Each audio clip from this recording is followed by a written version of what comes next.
بسم اللہ الرحمن الرحیم۔ السلام علیکم معزز طلباء کرام، آپ سب کیسے ہیں؟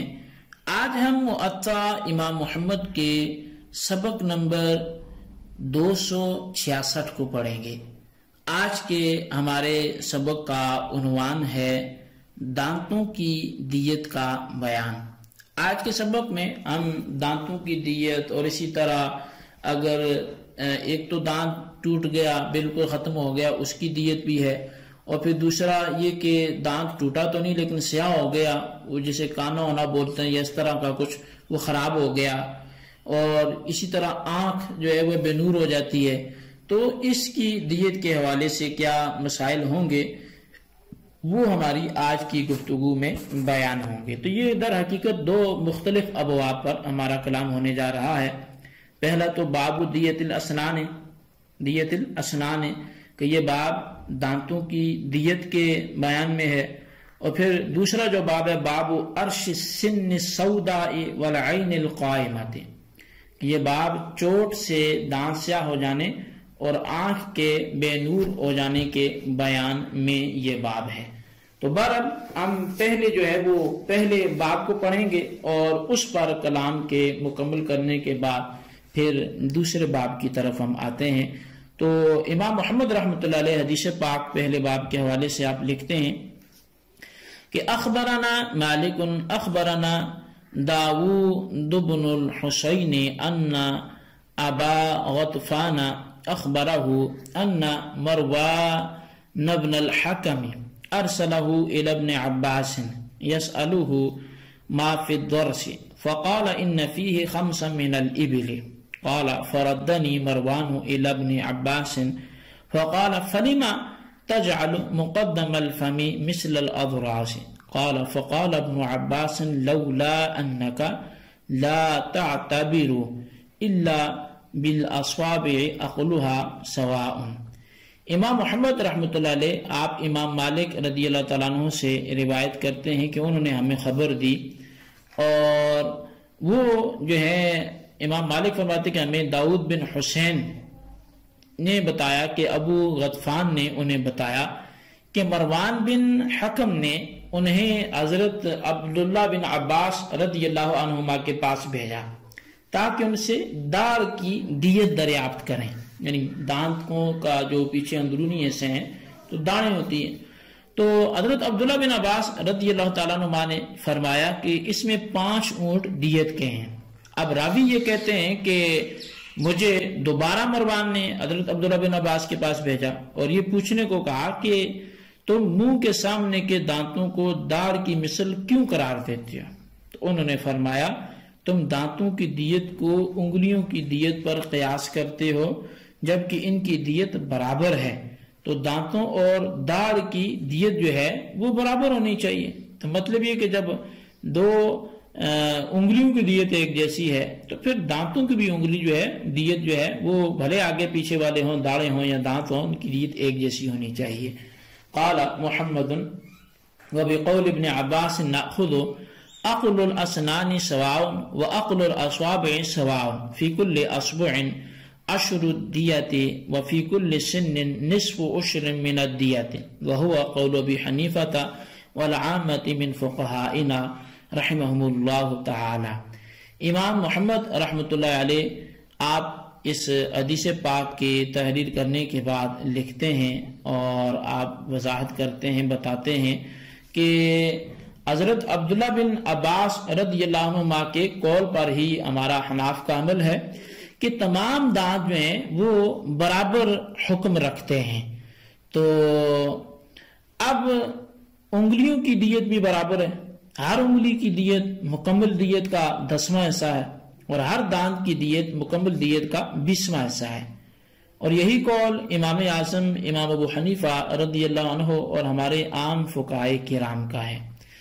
اچھا، اب اس باب میں ذکر کیے گئے مسئلے کی مکمل وضاحت جو ہے وہ تو چونکہ یہ پیچھے ہماری تفصیلی گفتگو دیت کے حوالے سے چل ہی رہی ہے، تو یہاں صرف مروان کا اپنا خیال یا رائے یہ تھی کہ عام دانت اور دار چونکہ منفعت اور قوت میں برابر نہیں ہوتے، اس لیے ان کی دیت بھی برابر نہیں ہونی چاہیے۔ تو حضرت عبداللہ بن عباس رضی اللہ عنہما نے اسے بتا دیا کہ جب تم انگلیوں کی دیت برابر کہتے ہو اور سمجھتے ہو اور ان میں تم فرق نہیں کرتے، تو حالانکہ ان میں بھی منفعت اور قوت کے اعتبار سے کمی بیشی ہے، تو کیا وجہ ہے کہ دانتوں اور داڑوں میں اسے تسلیم کرنے سے تمہیں ہچکچاہٹ ہے؟ کیونکہ حضرت عبداللہ بن عباس کے استدلال وہ نصوص کے مطابق تھا، اس لیے امام محمد اور امام اعظم امام ابو حنیفہ وغیرہ فقہائے کرام نے اسی کو اپنا مذہب قرار دیا، اور اس پر شواہد وہ دوسری کتب سے بھی جو ہے وہ موجود ہیں، اور کافی حد تک ہم نے پیچھے اس کا ذکر پڑھا سنا بھی ہے۔ تو بہرحال یہی اس ضمن میں جو گفتگو تھی وہ اتنی ہی تھی۔ اب ہم آج کے جو دوسرا باب ہے، باب عرش السن السوداء والعین القائمۃ، اس کو پڑھنے کی کوشش کرتے ہیں۔ تو امام محمد رحمۃ اللہ علیہ اس دوسرے باب کے یعنی چوٹ سے دانت سیاہ ہو جانے اور آنکھ کے بے نور ہونے کے حوالے سے جو باب ہے، تو اس حوالے سے آپ حدیث پاک لکھتے ہیں کہ اخبرنا مالک اخبرنا یحیی بن سعید ان سعید بن المسیب کان یقول اذا اصیبت السن فاسودت ففیها عقلها تاما۔ امام محمد رحمۃ اللہ علیہ فرماتے ہیں کہ ہمیں امام مالک نے یحییٰ بن سعید سے خبر دی کہ حضرت سعید بن مسیب رضی اللہ عنہ فرمایا کرتے تھے جب دانت چوٹ لگنے سے سیاہ ہو جائے تو اس میں پوری دیت ہے۔ قال محمد وبہذا نأخذ اذا اصیبت السن فاسودت او احمرت او اخضرت فقد تمت عقلها وهو قول ابی حنیفہ رحمۃ اللہ علیہ۔ امام محمد رحمۃ اللہ علیہ بیان کرتے ہیں کہ ہمارا حناف کا یہی مسلک ہے کہ جب چوٹ کی وجہ سے دانت کا رنگ سیاہ، سرخ یا سبز ہو جائے تو اس میں دیت مکمل ہوگی، اور یہی قول امام اعظم امام ابو حنیفہ رضی اللہ عنہ کا بھی ہے۔ اخبرنا مالک اخبرنا یحییٰ بن سعید عن سلیمان بن یسار ان زید بن ثابت کان یقول فی العین القائمۃ اذا فقعت 100 دینار۔ امام محمد رحمۃ اللہ علیہ آپ بیان کرتے ہیں کہ ہمیں امام مالک نے خبر دی، اور امام مالک نے ہمیں یحییٰ بن سعید سے، وہ سلیمان بن یسار سے خبر دیتے ہیں، اور فرمایا کہ حضرت زید بن ثابت رضی اللہ عنہما آپ فرمایا کرتے تھے کہ آپ یہ فرمایا کرتے تھے کہ جب آنکھ پھوڑ دی جائے اور وہ شکل و صورت کے اعتبار سے اپنی جگہ موجود ہو تو اس کی جو دیت ہے وہ 100 دینار ہے، یعنی اذا فقعت 100 دینار۔ تو مطلب یہ کہ جب اسے اس کی جگہ سے پھوڑ دیا جائے تو پھر جو ہے وہ اس کی دیت وہ 100 دینار ہے۔ قال محمد لیس عندنا فیها عرش معلوم ففیها حکومت عدل فإن بلغت الحکومت 100 دینار او اکثر من ذلك كانت الحکومت فیها وإنما نضع هذا من زید بن ثابت لأنه حکم بذلك۔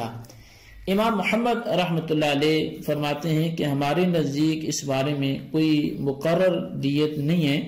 اس بارے میں کسی ایسے ماہر سے پوچھا جائے گا جو اس میں مہارت رکھتا ہو، اور وہ اگر فیصلہ کرنے میں ماہر ہو تو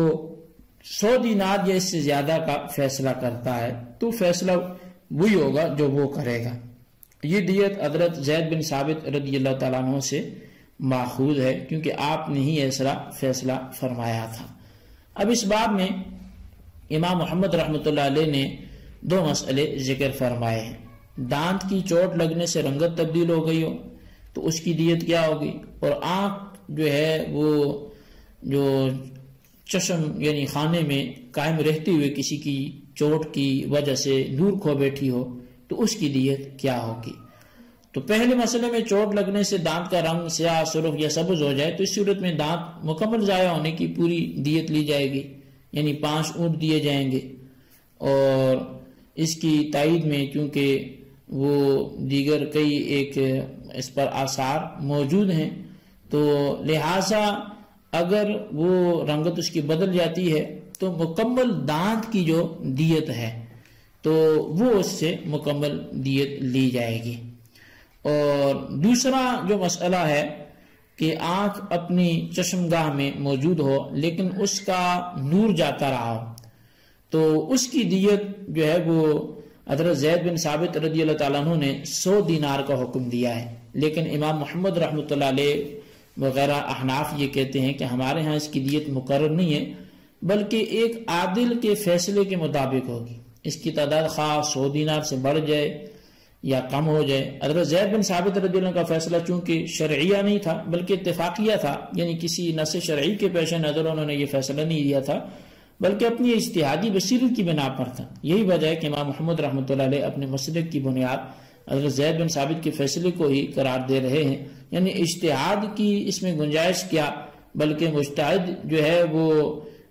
اس میں مسئلہ جو ہے مجتہد فی مسئلہ ہے، اس لیے ہر مجتہد کے نزدیک دیت علیحدہ علیحدہ ہے۔